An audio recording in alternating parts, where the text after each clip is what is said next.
Hey folks, Iolair here. Today is Friday, October 23rd, and this video will cover the third of three articles that Wargaming posted yesterday to the World of Warships development blog. Yesterday's video covered the first two articles. This third one arguably is the biggest of the three, and it's got content or information about content that's coming for 0911 and 0912. So as usual, everything in the blog is subject to change. Starting with 0911, a couple of reminders. The new U.S. Navy battleship sub-branch will be released, and the Kansas, Minnesota, and Vermont will be available to all players to research. Next update is a very high summary that the new ranked battle system will go into effect in 0911. If you play ranked battles and you are not aware of these changes, the entire ranked system is being completely overhauled. I strongly recommend that you go read the World of Warships development blog article on this. I'll leave a link to that article in the description below. I also did do a video on that article, and I'll leave a link to that video as well. And then lastly, for 0911, or at least for this article, the last item on 0911 is they are adding a new permanent predator camouflage for the summers that we can pick up for or in exchange for ranked tokens. All right, the next part of the update is for update 0912. So as we've seen with the last few years, we're going to have a repeat of the snowflake event. This time they're calling it shooting down snowflakes as opposed to knocking off snowflakes, but the principle is the same.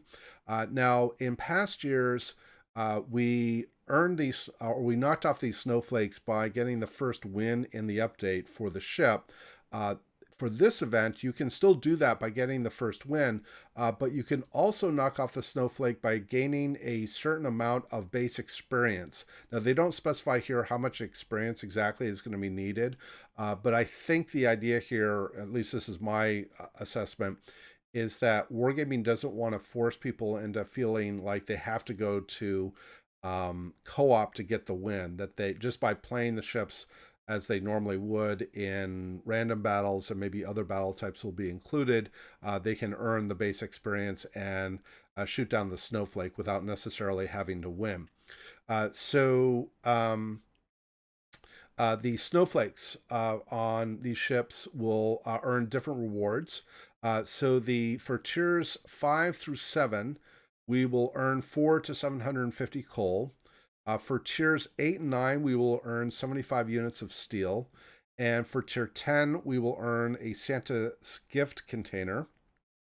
And these containers has the chance to win a permanent or a premium ship, and other rewards.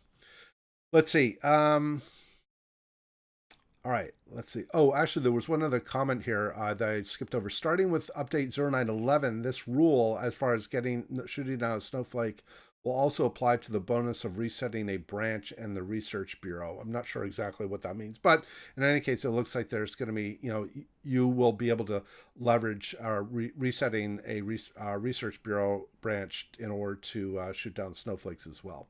All right. Note that the snowflakes can only be shot down once during 0912 and 0100. And then they will apply to all battle types except training battles. So I think this is a departure from last year, if I remember correctly. So if I remember right, you had to knock off the snowflake or shoot down the snowflake in one update. And now they're spanning this across two. And somebody is probably going to correct me in the chat if I get this wrong.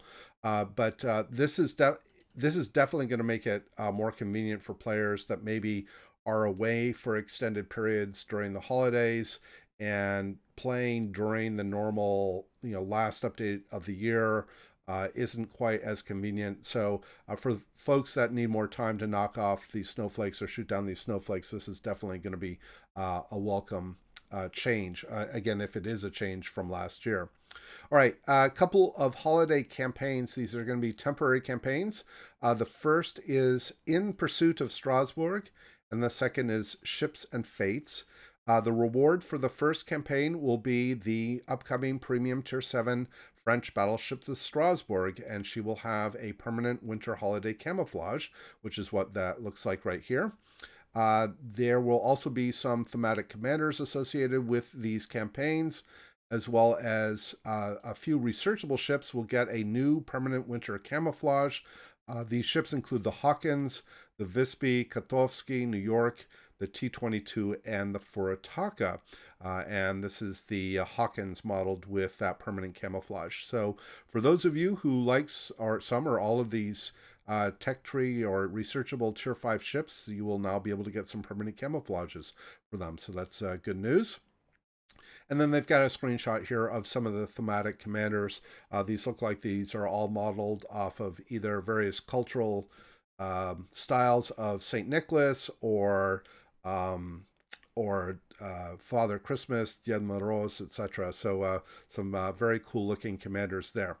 All right, next is we will have a new port and some camouflages. There will be a new expendable camouflage called Winter Patterns, which is what that looks like here with the Montana.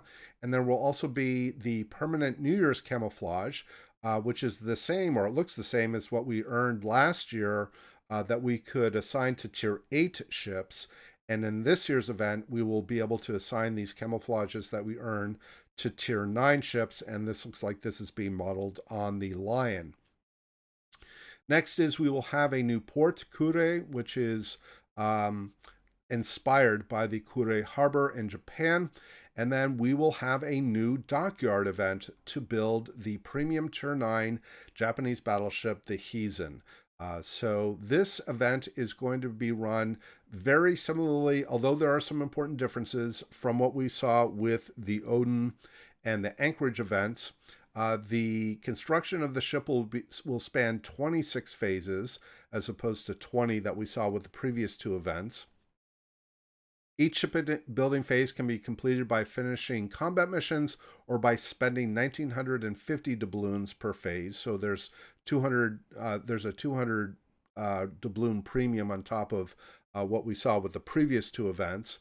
The combat missions will span 0912 and 0100. The Dockyard itself will remain in port for viewing purposes through 0101, but the building of the ship will have to be completed during 0100. We can complete 22 of the 26 shipbuilding phases through combat missions. That means that we will have to buy 4 shipbuilding phases using doubloons.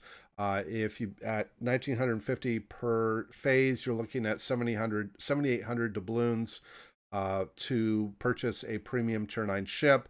I'm assuming, although Wargaming doesn't say here, that there will be some sort of starter packages that allow you to accelerate some of these shipbuilding phases for a discount. But again, there's nothing in this article to state definitively if that's going to happen or what those would be. All right, the reward for completing the 5th shipbuilding phase will be the premium tier 2 Japanese destroyer, the Tachibana, with a permanent winter camouflage. We'll also get a commander and a port slot. The reward for completing the 15th shipbuilding phase will be the premium tier 5 Japanese cruiser, the Yahagi, also in a winter permanent camouflage with a commander and a skill port slot, for completing other stages of construction, we will earn Santa gift containers, new permanent New Year camouflage, which I talked about earlier. Those are for the tier 9 ships. We will get some of the winter patterns, expendable camouflages, and we'll have some other rewards. And then lastly, for completing the 26th shipbuilding phase, obviously, we will get the Heisen herself and her war paint camouflage. We'll get a commander with 10 skill points, a port slot, and a flag to go with the ship. So this is what the Heisen looks like in her camouflage, and then this is the Yahagi in the the permanent winter camouflage. And then the Wargaming's got a picture here of the Santa's mega gift container for this year. A couple last items regarding the Dockyard event. If we already have the Tachibana import, we will receive 1.425 million credits. If we already have the Yahagi import, the compensation will be 4,000 doubloons.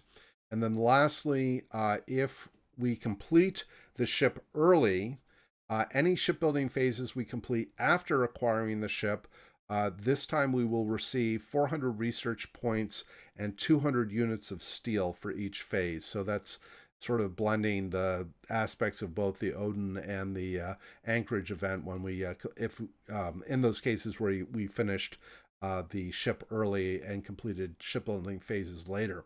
All right, so that is the update from this article. Certainly some very interesting content coming from Wargaming. I'm quite excited actually about the year-end event, excuse me.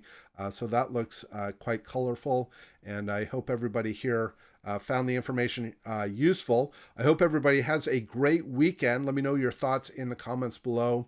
And as always, we hope to see you out there on the virtual seas, and we wish you happy sailing.